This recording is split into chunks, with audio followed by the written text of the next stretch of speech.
Assalamualaikum teman-teman. Perkenalkan, nama saya Atika Salsabila. Jadi hari ini Atika ingin bercerita tentang sejarah perjuangan Nabi Muhammad SAW. Jadi, ayo dengarkan Atika bercerita ya. Sebagian besar umat muslim sudah mengetahui bagaimana kisah Nabi Muhammad beserta mukjizatnya. Cerita kehidupan ini bukan hanya sekadar cerita saja, melainkan menjadi panutan untuk menerapkannya dalam kehidupan. Sejak muda, Nabi Muhammad SAW memiliki kebiasaan bertafakur dan beribadah di Gua Hira, teman-teman.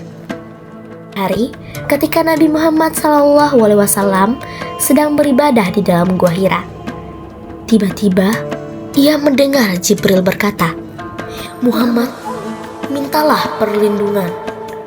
Lalu beliau berkata, "Aku berlindung kepada yang maha mendengar dan mengetahui dari setan yang terlaknat." Kemudian Jibril membacakan surat Al-Alaq hingga 5 ayat.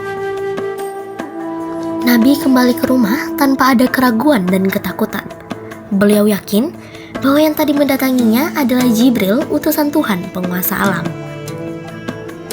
Beliau kemudian mengabarkan tentang kenabiannya kepada istrinya, Khadijah SAW, dan putranya,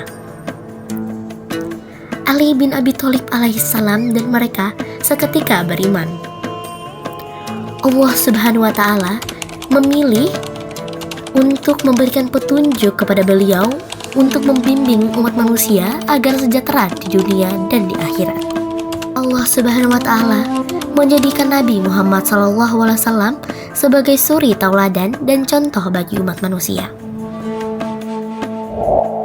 Ketika wahyu kedua surat Al-Mudatsir turun, Nabi secara sembunyi-sembunyi mengajak manusia untuk beriman kepada Allah Subhanahu wa Ta'ala. Setelah 3 tahun berdakwah secara sembunyi-sembunyi, Allah Subhanahu wa Ta'ala kemudian memerintahkan agar Nabi Muhammad berdakwah secara terang-terangan. Suatu ketika, Nabi Muhammad berdiri di atas batu besar. Lalu, beliau memanggil orang-orang yang ada di sekitarnya. Ajakan Nabi disambut dengan gembira. Mereka berlari dan berkumpul mendatangi Nabi Muhammad SAW. "Wahai manusia," seru Nabi, "aku adalah Nabi Allah. Aku adalah penunjuk kalian. Aku yang merupakan petunjuk bagi orang-orang yang sesat. Aku membawa sesuatu istimewa untuk kalian ikuti. Aku membawa pesan dari Allah Subhanahu wa Ta'ala untuk kalian.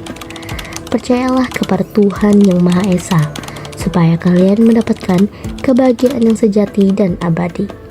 Katakanlah, La ilaha illallah, tiada Tuhan selain Allah, dan selamatkanlah dirimu dari keburukan akhlak dan kesesatan."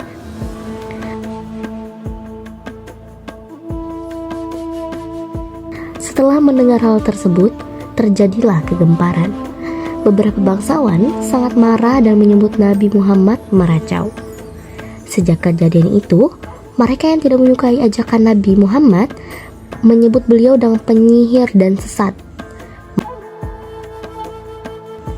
Mereka selalu berusaha mengganggu beliau dengan caci maki dan melempari Nabi Muhammad dengan bebatuan dan kotoran. Bahkan mereka juga menyiksa beberapa sahabat Nabi Muhammad SAW yang beriman seperti Bilal bin Rabah, Ammar bin Yasir, dan orang tuanya. Dan inilah ceritanya tentang perjuangan Nabi Muhammad SAW. Sebelum Atika tutup, Atika punya pertanyaan nih buat yang kalian udah mendengarkan cerita ini. Pertanyaan yang pertama, bagaimana perasaan Nabi Muhammad SAW saat menerima wahyu yang pertama? Yang kedua, bagaimana cara Nabi Muhammad SAW berdakwah setelah menerima wahyu? Jangan lupa jawab di kolom komentar ya. Sekian cerita hari ini, Atika izin pamit undur diri. Wassalamualaikum teman-teman.